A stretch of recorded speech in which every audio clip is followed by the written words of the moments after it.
জাপানি পুঁটি মাছগুলো ভেজে নিচ্ছি ওলকপি আলু দিয়ে রান্না করব বলে।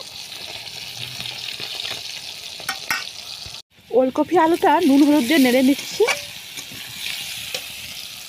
তরকারিটা তোলার জন্য জিরে ফোড়ন দিয়ে দেবো, পেঁয়াজ বাটা দিয়ে দেবো, এবার টমেটো বাটা দিয়ে দেবো, রসুন বাটা দিয়ে দেবো, হলুদ গুঁড়ো, লঙ্কা গুঁড়ো, আদা বাটা, লবণ দিয়ে দেবো।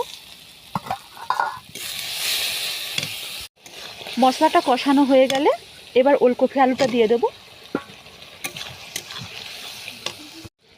মশলাটা কষানো হয়ে গেলে এবার একটু জল দিয়ে দেবো। ঝোলটা ফুটে উঠলে এবার মাছগুলো দিয়ে দেবো। ঝোলটা হয়ে এলে এবার ধনেপাতা কুচি ছড়িয়ে দেবো। ওলকপি আলু দিয়ে মাছের ঝোলটা হয়ে গেছে।